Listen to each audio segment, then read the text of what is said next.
How are you doing? Good, how are you? I'm good, man. How's the weather? Really nice right now. We were having a lot of air quality issues because there's all these forest fires happening. Oh yeah, heard about that. Yeah. That was a couple weeks ago, but now it's like summer's finally starting. So in Canada, or at least in this part of Canada, once it starts, it's like it's like we get like a good 2 months, 3 months. So it really feels like, okay, we've got to, just Use it what's productively. happening? Yeah, you got to make the most. You have to make the most of it. That's it, good. I hate it, me. I hate summer. Absolutely hate it. Oh, really? Oh, the heat. I just can't handle it. It's been terrible the last month or so. Oh, yeah, I call my house the cave, and that's where I go. Just hide in the cave. yeah. My partner's the same. She really hates the heat. It's just she loves the fall. That's her favorite. But the Yeah, heat is just too much. Like right now, it's not like there are like we're not too much in a heat wave right now. But yeah, I here at least in Canada, it's you get the extremes, right? You'll get like 30 degrees Celsius. You get minus 30 degrees Celsius. So it's always kind of an experience. yeah, that's it. Yeah. Right, well, so before we get into anything else, I want to point out the elephant in the room. What do you think of the new Nathanael album? Oh my goodness. I love it. Like I'm just so happy that there's a new 10 album. I think I don't know if it'll be my favorite, but to me it's like every great band that I really love, like every album is amazing but different, and I think that this one is exactly the album that fits within the whole catalog. So it almost feels like it has sort of a little bit of all the albums in it. But yeah, I got to interview them, so I got to hear it a little bit before. So, Right. but I was really happy when I got to see all the fans on their Facebook page, like finally getting to hear it. Yeah, it's me. Like, obviously, I listened to them from you recommending them, but after hearing the Discog and then going to that, it sounds like they've never been away. Yeah, I mean, when I was talking to them, they were saying that they're just always making music. Like, so I don't think it's not like they took a 10-year break from making music. I think they're just always making it, and I guess they Yeah. finally put the pieces together. But yeah, no, they're a really special band. I'm glad I could introduce them to you. No, it was a good recommendation for sure. Yeah, I think I saw something on their Facebook page that like the album made it onto like the German album charts or something. So Did it? something like that. Yeah. Amazing. Maybe it was yeah. So yeah. Well, enough about that. Anyway, let's move on to your stuff. Why we're here. This album is amazing. Oh, thank you. It really is really good. And I hadn't actually, to be honest, I never checked your first album before hearing the second album, so I've listened to that as well, just in preparation for this. So obviously that was 7 years ago, and since then you've done Inheritance. So what made you want to release this album now? Yeah, it's funny because I recorded the album in September or like October of 2020. So I've had it for a while, and some of the older songs date back from, yeah, I think the oldest one is maybe 10 years. So it's sort of just been this kind of project that's been slowly coming together, and but the main focus was finishing. We did like a third Night Watch album, and then working on Inheritance, and then yeah, it's weird with albums because sometimes you think, okay, I'm going to release it at this time, and you have this plan, but then things kind of just change and evolve. And so originally I was thinking, okay, I would release it in the spring, but it finally kind of came together that now I don't know, just everything sort of happened where, okay, now it feels like the right time. And like I was going to release it earlier, but then the vinyl that I printed, there was some issues, so I had to delay it. But it's weird, it kind of, things sometimes they just they happen when they want to happen, and it feels like right now is the right time to release it. And I think for me, part of it too was getting the Night Watch album, the third Night Watch and the third Muskox album released. Those albums were so big and they took so much work, and this one also took work, but it was kind of a reaction to those albums. Like, those were just these big productions with big long songs and everything was just intense. And so this one, I really wanted to challenge myself to kind of just sit and just record the songs in one take. Well, many takes, but the best one. and then just have that kind of more vulnerable, sort of just in the moment kind of, really, you can just be in the room with the musician. That was sort of the idea, and which brings its own different kinds of challenges. But I didn't think it would take 7 years, but yeah, here we are. It's funny you say that, because what you've just said there is definitely the vibe you get from the album. I've already done the review for it, so I'll end up revealing certain things. But one thing I do say in that is how you need balls to do an album like this. Like, you do. I mean, it's literally you in a room with an acoustic guitar. There's nothing else to help you out. So you basically need to have some sort of understanding with the instrument, and you kill it. Like, you genuinely kill it. Oh, thank you, man. No, that means a lot, because I think, I think especially like as the world gets louder and there's more distractions, like sometimes it feels like you need to scream louder or do something outrageous to get people's attentions. And as much as sometimes it seems that that's the path, for me it's just the opposite. It's like I'm just getting more like not withdrawn, but more, to me it's like I want to do the opposite. I want to just kind of whisper, because I think that sometimes that's in a noisy time, maybe like a quiet album is what people will want to hear, something that isn't all over the place. And as much as I like to kind of try to figure out all the different reasons why it happened, ultimately when you finish something, that's what it is.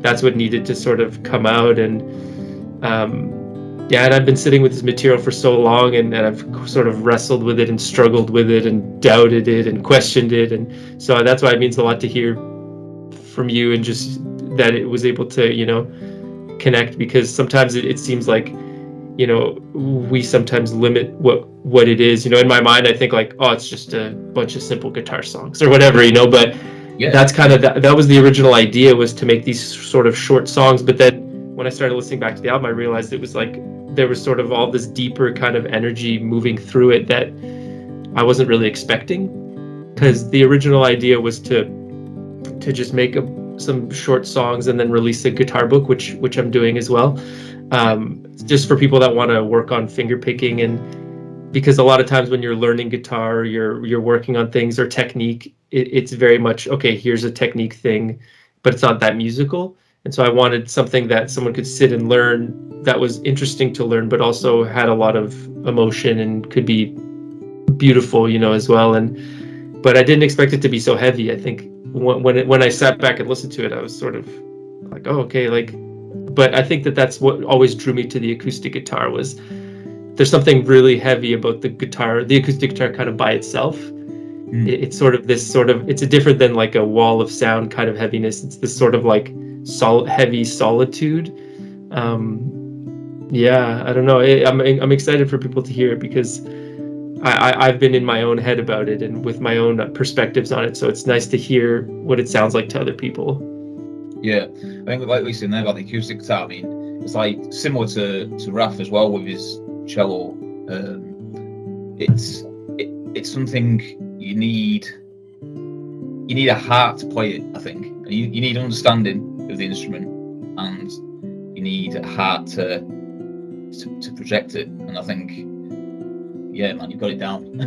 Oh, thank you. And I mean, I think there's a reason why these kinds of instruments have lasted for so long, because I love the evolution of music and the evolution of technology, but there's also something very special about just this piece of wood with strings and the human behind it. You know, there's something that will never go out of style. You know, it's always, that's always going to be interesting and have a certain kind of feeling to it that you can't replicate in any other way. And as much as I've sort of thought to myself, you know, when I originally started playing guitar, I tried electric, but it was hard to learn all the metal songs I like because I was just learning. And then I started doing acoustic, and that sort of just worked for me. It worked for my hands and my brain, and I thought, okay, I'm going to do this, and then I'll go back to doing metal. And I've done metal, but I just keep going back to the acoustic and finger picking, and it's like this. It just keeps unfolding. There's always these new possibilities. It's kind of this just like endless puzzle that, you know, and just the sound of it, the sound of the plucked guitar, you know, it's sometimes I almost feel like it's cheating because a slow plucked acoustic guitar just always sounds good to me. Like, doesn't matter how it's played, it always sounds good. And so it's just something that I can't escape from. Yeah. So what, with these songs, did you, over the 7 years, did you nibble away at the songs, or did you go into a room and set the mood and that was it? You banged out the album in one go and obviously went back to it as time went on? Yeah, no, it was very much all these songs are very much kind of like little moments of my life where I would just sit and kind of come up with a thing, and I sort of just accumulated a bunch of material over time. And actually, when I went to record it, I had something like 18 pieces. I thought I had these, you know, I had spent so long really mapping out the album, and I said, okay, it's going to be like this. And then when we started recording it, some pieces were taking hours to get, and I wasn't getting them. And I realized, like, okay, this song needs to go. And I ended up throwing out a bunch of songs and then writing some new songs, and it just sort of like revealed itself in this unexpected way. And then when the album was finished and I ended up with these 14 pieces, I couldn't decide the order and I couldn't decide the song name. So I was like, no, this song should be. So then my engineer that I was working with, he was getting completely lost because I was telling him, okay, that song used to be this, but now it's the fifth song, but it has the song title of the seventh song. And he was like, I have no idea what's happening. But I really wanted to get it right, and eventually it came through. But yeah, really the material represents just years and years of sort of sitting with these pieces and kind of writing them out. And sometimes I would write a piece and I would think to myself, oh, that's a cool idea, I'm going to add to it later and really build on it. But then it just was fine the way that it was, you know. Yeah, so I wish I could. It would be fun actually to sort of bang out an album in one go. I think maybe one day I might try to do that. Well, actually, you're talking about my solo album, the long piece, the second side, the second disc, Sky. That was one of those experiences where I went to my brother's studio, and in 3 days we sort of just like put it all down, and then later we went and edited it. But that's become one of my favorite things because I think there was something just very in the moment and very fresh, whereas sometimes I tend to really think about these pieces and work on them a lot. So I'm trying to find that balance of, you know, working on things so that you get them right, but also not overworking them. Yeah. Since you brought Sky up, that was obviously a double album, wasn't it? So Earth and Sky was a double album. So this is just a single album on its own, and with Sky, for those that heard it, it isn't just an acoustic guitar. There's effects and things on the Sky side, isn't there? So what made you decide to omit the Sky, well, the effects side of your solo stuff, and just going just for the acoustic sound? Yeah, well, that was sort of, again, it was just a kind of a happy accident where I had the Earth side, I had all those songs, and then I got commissioned to create a piece of music that was connected to an app that you would listen to while you were riding the bus in Ottawa. And so somebody created this program, and they said, oh, we want you to write some music to ride the bus. And so I said, okay, cool. So that was the original. So originally I went to the studio and I ended up I have a 70-minute version of Sky, and the idea was that it would take you, the bus route that I took was the one that takes you to the airport in Ottawa. because I like that. That's kind of where the Sky idea came from. And so me and my brother, we made this 70-minute thing, and then it went on this app. And then I started getting the idea of, oh, it'd be neat if, like, instead of just having an acoustic album, having it be like a two-sided thing that represented the two sort of sides of music that I really like, you know, this sort of like dark folk, and then this kind of ambient post-rock stuff like Mogwai and Explosions in the Sky and This Will Destroy You. And I just thought that would make a more interesting album than just one by itself. And then the concept kind of came through of, oh, okay, Earth and Sky, and Earth is just very, you know, it's just acoustic and stripped down, and then Sky is just electric and really layered and sort of, and so yeah, it just kind of came to me like that. I'm always sort of interested in kind of what haven't I heard yet. You know, I've never heard a dark folk and a post rock double album before, and those are that's kind of the DNA of my music. You know, when I was really getting into composing, that was sort of in the mid 2000s when post rock was really sort of coming out. And I just, you know, that's kind of where Musk originated from, was sort of taking dark folk and post rock. So I thought it'd be neat to sort of separate the two and create it like that. And yeah, and so it'd be nice to actually go. I kind of want to actually go and try to make something that's like Sky but more acoustic, like more layered and atmospheric, kind of like a dark folk ambient post rock album type of thing. Because I don't think I've heard something like that yet. So yeah. No, it's good. It actually works surprisingly well as well. It's not jarring when it segues into that bit. It works really well. Really interesting. But what made you want to take the risk with Old Growth to just go straight in there with just acoustic guitar? Yeah, I mean, I don't think I'm big enough to be taking risks. I think to me it's just like what I'm like, oh, I need to.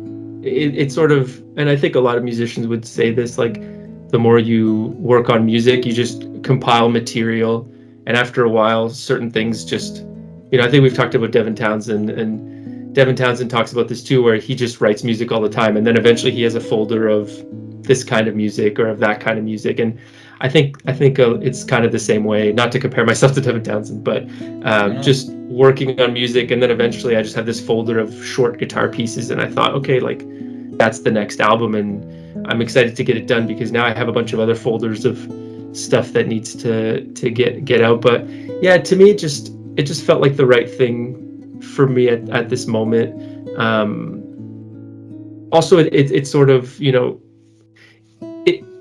I find like every project I do sort of has the seed for the next project without ever realizing it. So like the last song on Earth on the first disc is like the short 3-minute piece, and you know, around, you know, so that to me sort of like was the seed for this. But also the interludes I did for Agalok, those ones, this album is sort of born from that, because one of the oldest pieces on this, which is the first single, Ashes, that was one of the interludes I wrote for Agalok that they didn't end up using. All right.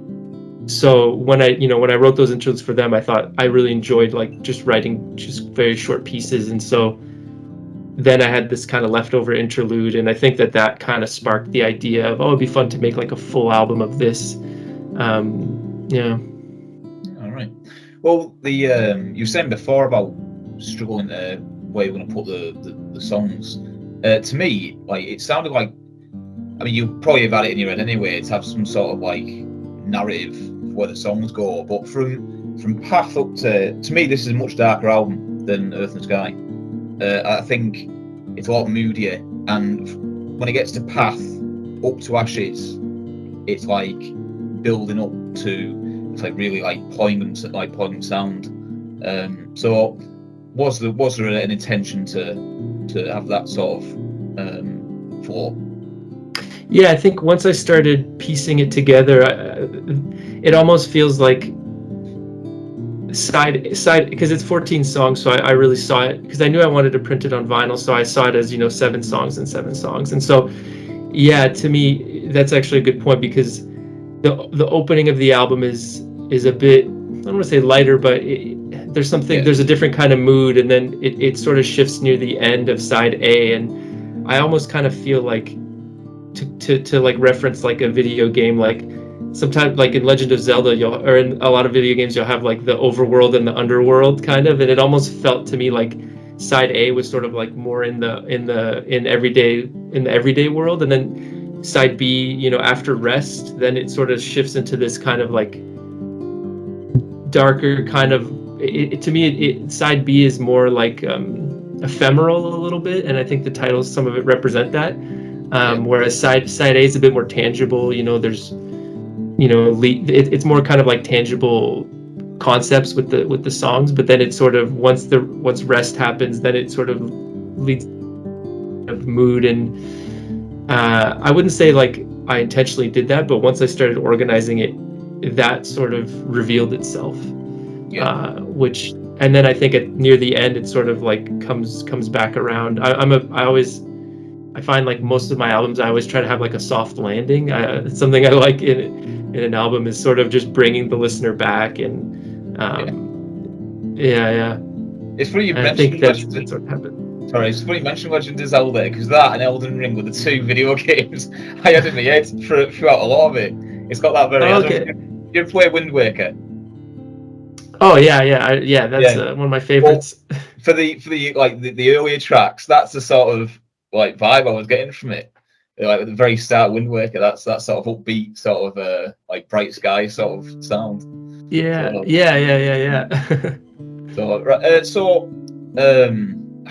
to me, like I said, I think this is a much darker album than Earth and Sky, but I think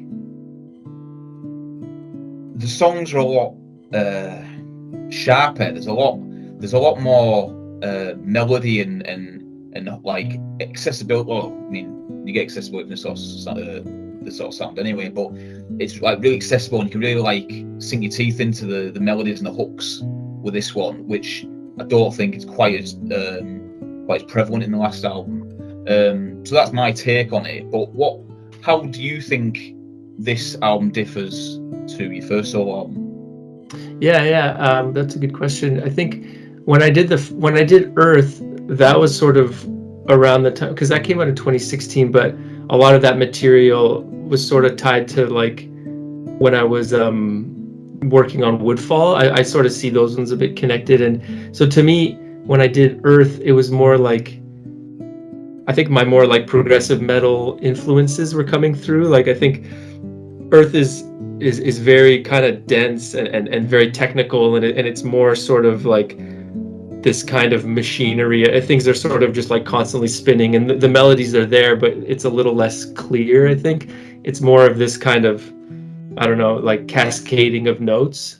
I was really influenced by this British guitarist, James Blackshaw.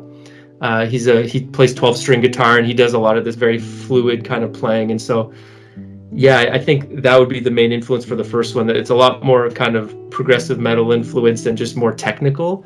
Whereas this one, after doing the Last Night Watch and Last Muskox, which was also very prog metal influence, I think I needed to kind of create a bit of space and really sort of let the notes kind of fall and just sort of open it up a little bit. I think, when I wrote Earth, it was during kind of a more just sort of a difficult time in life, and so you can kind of feel that in it. Like it's sort of this maze where you're never quite sure where there's moments where it sort of opens up, there's a corridor, but then and that sort of represents kind of where I was at that time. And I think for Old Growth, it's a bit more like it was more just kind of different sort of moments in life, and just this challenge of trying to just simplify it, trying not to get too technical with it, and just because originally the idea I had mentioned was wanting to write. Originally the idea was to make these simple guitar pieces that people could learn, but when I released the digital tab book in the fall, people were saying these aren't that simple. So I realized I think there's still a little more intermediate in terms of level. But in my mind, I thought they were. But I think looking back in the album now, I think it's not quite as like simple as I sort of thought it was. I think but still more. I think more subdued than Earth, which is very dense. I find very and more technical, and these ones, yeah, just more space. I think that was the main challenge. Not trying to put too many ideas into it, which takes a lot of restraint, because it can always feel like, okay, is this enough? Is this going to be boring? But you have to just sort of trust it, and yeah, I think it worked out. We'll see. No, it did, yeah. No, I know that. I know that in the review, but you definitely you trade in technicality for mood. That's the way I interpret this album. It seems like you really focused on setting a tone rather than playing flash, for the sake of being flash. So they do feel like the album doesn't really have. It seems to just sit at the same tempo like the whole way through. On paper, like you think, oh, this be garbage, like, because it's the same tempo. It's an acoustic guitar, and that's it. And you just think, how could that be made great? But it works. It works. Like I say, it's all the same sort of somber tempo, and things are not really flash, but it's so good at like crafting a certain mood or a vibe, which I definitely think it does better than it does on the first album. Yeah, no, I really appreciate that. Yeah, I think it's funny actually, because what I noticed is, like, for the first album, I think there's a lot of insecurity. I think I was always feeling like it wasn't enough, or I needed to really fill the space. And again, I really love that album, but lately I was replaying some of the songs, and I think I'm actually going to do like a revisiting of that album, because I think now when I play the songs, I really play them a lot slower. I really take my time, and so I think it'd be fun to compare. But what I noticed is, during that time, I think there was a lot of insecurity, and I was feeling like I needed to fill everything. And I still love that material, but I could sense that. But it took me up to now being confident enough to play slower. I think that's where a lot of, that's just what I noticed, like being confident enough to sort of just play slowly. And actually, one of my favorite pieces on the album was the opening track, which is just some very slow strums. And that one I just sort of came up. I had those, again, that's an example of, I had those chords for a long time, and I thought, okay, I'm gonna do something great with these. But then I would always just play them exactly the same way, and I always loved how it felt. And then I was in the studio, and I just thought this would be a great opening. And what I'm realizing now is, I want to, like, now I feel like I'm actually confident enough that I would love to make an album of just strums, like just, Yeah. I just very, and you play off as well. yeah. Just like, but to me, it's like the simplest things that you learn when you first start playing that you don't think are enough. As you play for longer, you realize, like, oh no, that's actually amazing, Yeah, that's it. And just, yeah, just it's a lot of, it's a whole mental thing, and so, like, the next album that I have, the next solo album, I find is sort of that I already have written, is kind of a mix of Old Growth and Earth. Like, it's a mix of like long songs, short songs, some technical ones. I think it really will be like the sort of, it'll bring that trilogy together.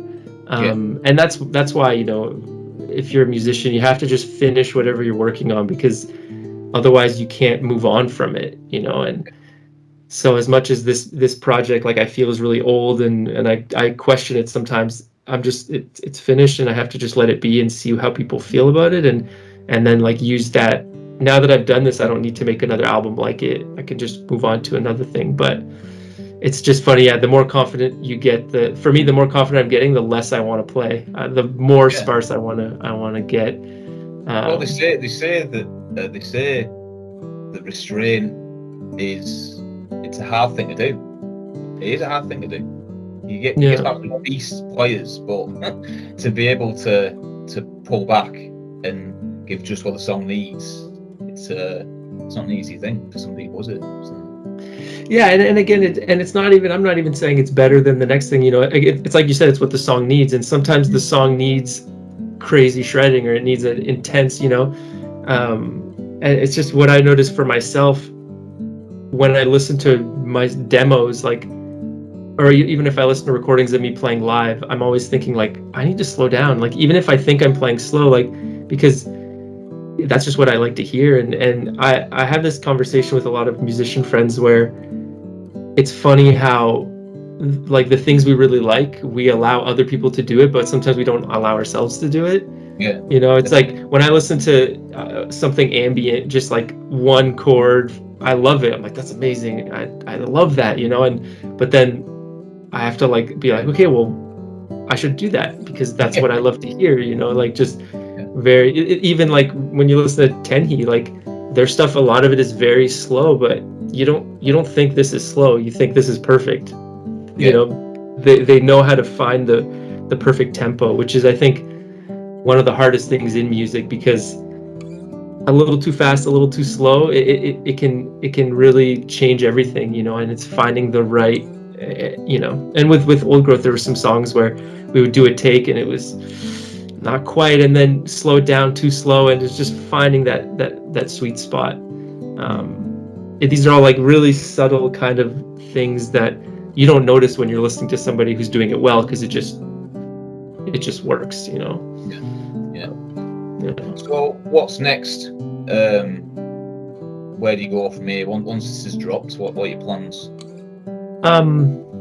So I've got an arrangement that I did of an Agalloch song. So I did an arrangement of In the Shadow of Our Pale Companion, just for solo guitar. Yeah. And so that one I kind of did the arrangement through COVID, and then just somebody suggested it once, like, oh, you should do a song from the Mantle. And I thought, oh, okay. So I started working on that, and I thought, like, how is this going to work? The song's like 15 minutes long. It's so layered. I started working on it, and it just worked beautifully on the guitar, like the melodies and the chords. And I mean, that's how you know a piece of music is great, because you can strip it down and it's still amazing. And so so then last summer I recorded it, and so the plan is I wanted to release it for the 20th anniversary, which was last year, but it didn't work out. So the 21st anniversary. So the plan is to hopefully release it this summer, and that's kind of it's funny actually, because the piece itself, the song itself, is 14 minutes, but my arrangement is 19 minutes. So yeah. So again, it's a 19-minute solo guitar piece. So I'm sort of like, oh, am I allowed to do that? Is that acceptable? You know, but it turned out. What's that? Did you expand on the song then, as little bits? No, actually, I kept it very, like, pretty much note for note, like I just played it a lot slower, right? So instead of the beginning where it's like da na na na na na, you know, like it's solo guitar, so it's like da da da da da. Right, like I really just let it breathe a lot, like, so it's more just a tempo thing. But I really tried to stick with, you know, the main melodies and even the solos and the progressions. So that's the next thing I want to release, and I'm pretty excited about that, because again, Old Growth is almost 3 years old in terms of recording, so it'll be nice to like release that and then release something fresh. I also have the original mix of Sky, the 70-minute version, the kind of raw mix. So I want to release that, because I think that one's I like the edited version, but I think this one is worth releasing. I think people will enjoy it. And then I have this my new solo record, which again, I don't want to take as long. You know, I'd like to try to get it recorded, and then, you know, just keep. I pretty much like the past many years, I've been mostly just focusing on the Night Watch and Musk, and so I've sort of put my solo stuff a bit on the side, and I think now I'm feeling a bit like, okay, I want to just consistently be putting things out, and just kind of just keep things flowing. You know, some albums take 7 years, and that's fine, but that can be a bit long sometimes. So and maybe I'll do an Old Growth part 2 with actually like actual simple songs. Yeah, and then I have this other thing, which is like, yeah, I want to make like an ambient dark folk album. Oh, good. Yeah, because I that hasn't really, I have never heard something like that, like really like ambient, but using acoustic instruments. Usually ambient music, we think of like synths or things that can really hold tones, but I have this Nothing like, that needs to be dark, but yeah, but using the acoustic stuff, but keeping it ambient, like, so I have a thing there that I've written. Right now it's just sort of like a very long solo guitar piece, but I think if I sort of just like stretch it out a little bit and let each section kind of rise and fall, sort of like if I did an acoustic version of Sky, kind of. would that be Um, a solo? Solo yeah, bit of work? Yeah. yeah, I think so. I think like I want to try to build up my solo material. I also have yeah, because I've talked about this a lot before, but a big influence for me were the acoustic interludes on metal albums when I was growing up. Like, or even just like acoustic parts, like even on power metal records like Blind Guardian, or like the Italian power metal band Rhapsody. They had like a lot of cool acoustic parts and just little interludes. And so one day I was thinking like, okay, I was actually listening to this. This is one of my favorite metal bands ever. They're this Swedish power metal band called Lost Horizon, and they only ever did. They did a record in 2001 and 2003, and then they disappeared. And they were just like incredible. And they had these two interludes on their albums, just kind of keyboard interludes. And one day I thought I'm going to try to make a guitar version of this, and it kind of worked out. And so I started thinking like, what are some other acoustic-y interludes, sometimes non-guitar interludes on different metal records, and that I could do solo versions of. And so I ended up compiling like I think 9. So I want to do like a little cover album. It's very short, each of them is like a minute long, but I sort of started working on that, and so that's something I think I could finish pretty quickly and get out. So and that sort of, I like the idea of doing like a little like cover EP or something. Yeah, no, that sounds really Yeah. interesting. Yeah, a bunch of stuff. I got a bunch of stuff that's been sort of like piling up. So I think getting this record done will sort of open up the floodgates a bit. Do you not really? Maybe this is just down to the internet age, but do you not try and promote? Are you planning on promoting Old Growth live? Yeah. I'm not sure so much right now. Like, I'm planning on yeah, I'm trying to see if I can maybe get to Europe in the fall.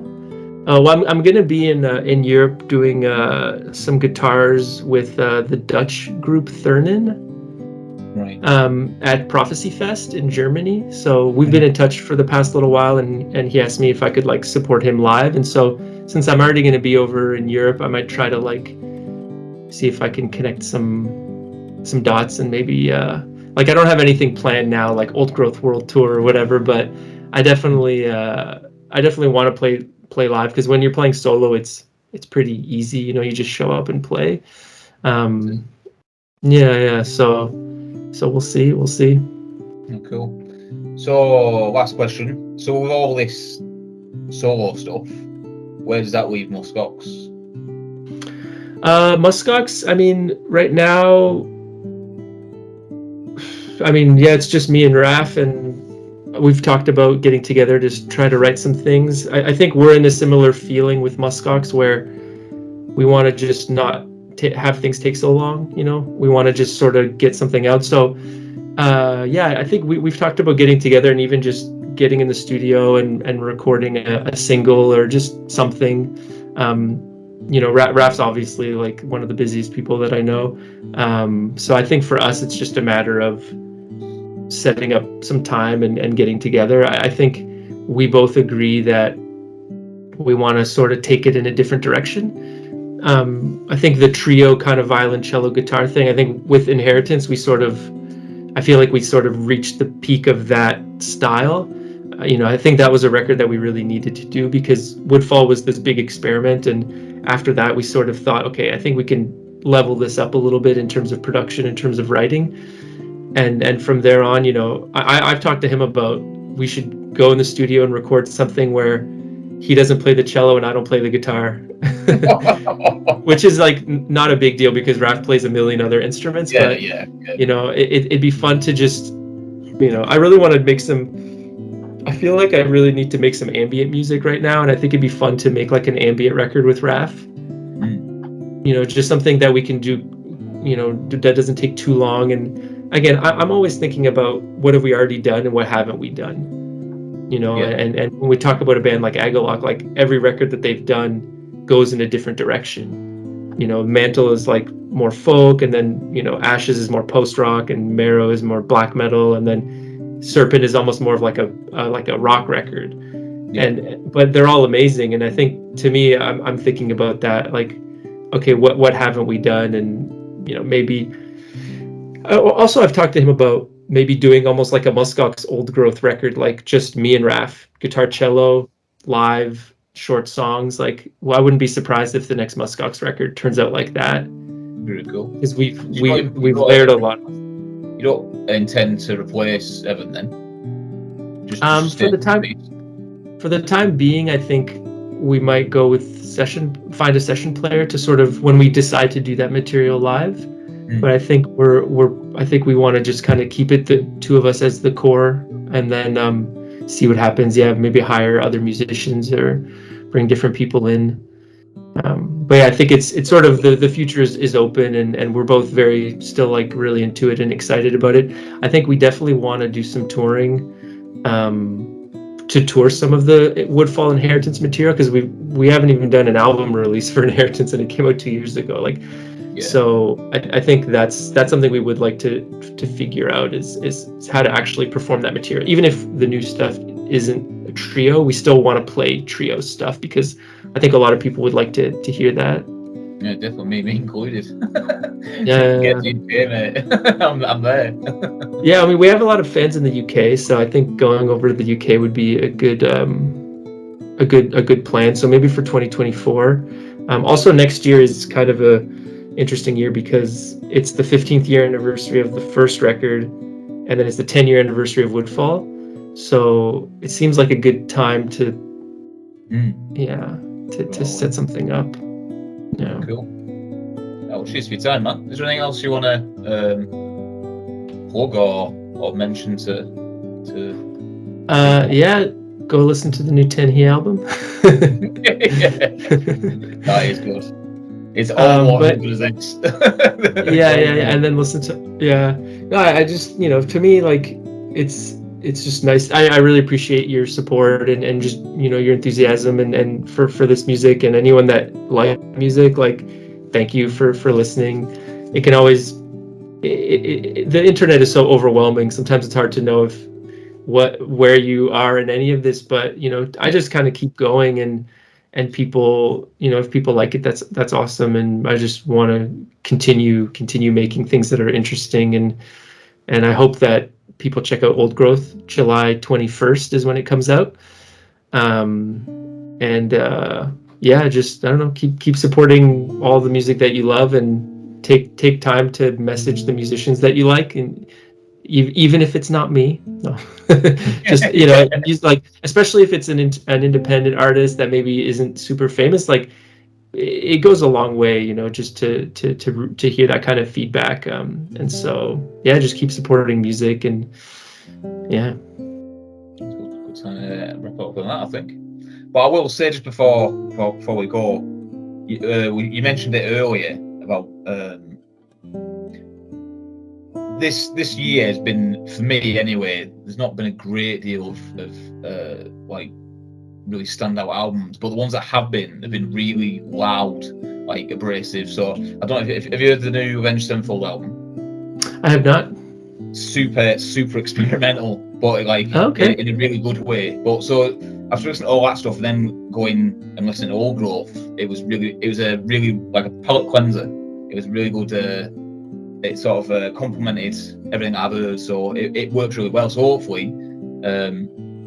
people will be sort of refreshed by hearing Old Growth. So I think the concept isn't, doing a solo acoustic record isn't anything revolutionary, but I think in the context of metal adjacent dark folk, there aren't many examples of a record kind of like this in terms of just solo short pieces.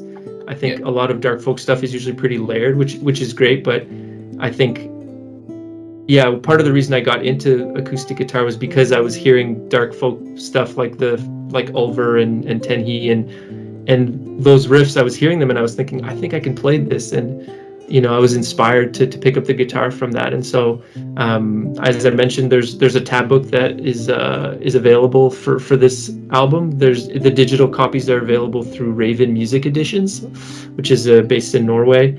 And then I'm going to be printing physical tab books along with the LPs. So if you're a guitarist, if you're a metal guitarist and you want to learn some finger picking, by all means, check out the tabs. Also, I guess one thing I can say is I give online guitar lessons. So if anyone's ever interested, you can find me. You can contact me through Bandcamp or on my website, nathanael.larochette.com. We're connected all over the world. So if you ever want to talk finger picking or songwriting, or just get in touch. I'll leave all the links for all at the bottom of the video. But yeah, cheers for your time. Awesome, yeah, thank you so much. Glad you liked the record. I really appreciate it. No, it's really good. I'd wager it might be one of the best albums this year. I don't want to give it too much away on that, but it is really good. Like I said, really simple. That's what it has that in its favour. The short length, the accessibility of it, and just how interesting the songwriting is. It just works really well. So I think people should check it out, and even if you don't even like this sort of thing, you might be surprised. So yeah, awesome. Everyone thank you so much. Check it out. So, cheers, mate. All right, thanks so much. Take care. I'll catch you later. All right, bye. Bye.